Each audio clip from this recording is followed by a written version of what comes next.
Good day everyone and welcome to my channel. Today is January 3. Actually, it's just midnight. Madaling araw. Kasi kakatapos lang na alas 12. So, ilang minuto lang matapos yung January 2. So, January 3 na ngayon. My birthday is January 5. So, bali, ano to, bali free record. I-record ko lang tong video na to tapos i-upload ko sa January 5 as my birthday celebration. So, ayun, gusto ko lang ayan. Parang gusto ko lang magkaroon ng video celebration yung birthday ko. Ganoon lang kasimple yung celebration, bali. Walang kahit na ano. Ayun, bali 41 years old na po ako. So, ayun, gusto ko lang ngayong 41 years old na gusto ko ipaalam sa lahat na nagpapasalamat ako. Ayan. I'm so thankful because last year I almost died. Yes. Muntik na ako mamatay from yung sa inoperahan ako noon sa aking matres. Yung nagdudugo ako. Ayan. Hindi lang halata sa filter pero yung katawan ko noon naging kulay gray. So, halos patay na, parang bangkay. Kung nakakakita kayo ng mga katawan ng bangkay, kutis ng bangkay, gano'n na gano'n ang itsura ko noon. Halos patay na. Tapos yun, operahan, tapos ayan, and then continue ang ating journey. So, ayun, sobrang thankful ako. Sobrang thankful ako na maduktungan yung buhay ko. Ayun, sobrang na meron pa rin, di ba? Ayan. Napakahirap maging guys, gusto ko na bahagi sa inyo na mahirap maging OFW, mahirap maging magtrabaho sa ibang bansa malayo sa pamilya. Ayun. Ay, ay mahirap din yung celebrate ka mag-isa lang. Maraming mga, di ba, okasyon na hindi mo kasama yung pamilya mo, ganun yun, di ba, pag OFW. So, matagal na akong OFW, 10 years, 12 years na ata. So, ayun. Pero siyempre, thankful pa rin ako. Thankful kasi nadagdagan pa rin yung buhay ko.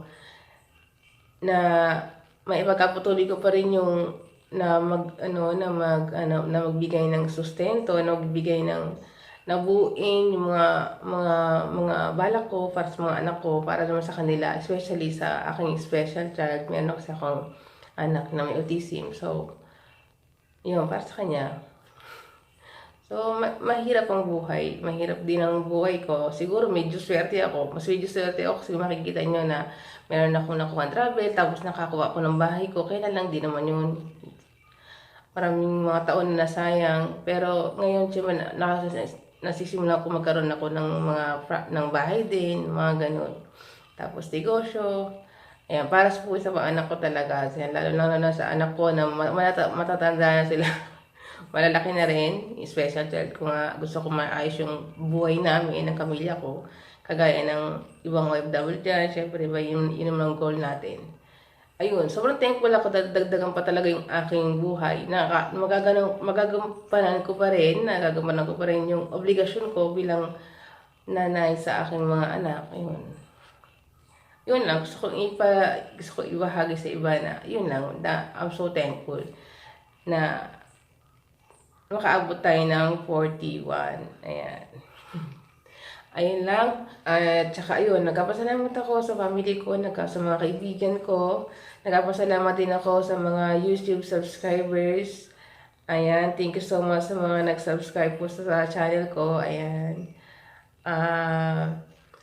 Sa mga kaibigan dito sa YouTube, ayan, sa mga, di ba, kaibigan, sa kapalitan ng tulong, ayan, alam niyo na ba ibig sabihin. Ayan, sobrang thankful po ako sa inyong lahat. Ayan. And then, ayun lang, puro ka pa salamat. At saka ano ka bang, siguro, kung meron ka ba akong hiling, hiling or wish, ayan, meron ba akong wish? Meron ba akong wish? Hindi ako naniniwala talaga sa wish eh. Siguro meron din talaga swerte, pero meron talaga, alam ko na hindi naman talaga totoo yung wish. Alam ko, workout yun eh, kung may gusto ka. Yun. So, ayun. Ano bang gusto ko ngayong taon na to, ngayong 2024, ngayong 41 years old ako. Gusto kong, siguro secret. Ayun na lang. Siguro hanggang dito na lang, guys. At saka sobrang thankful ako sa mga nanood ngayon ng video na ito. Ayan. Siguro nga lang, puro thankful lang. Thankful lang tayo. Thank you so much. And hanggang sa susunod, guys.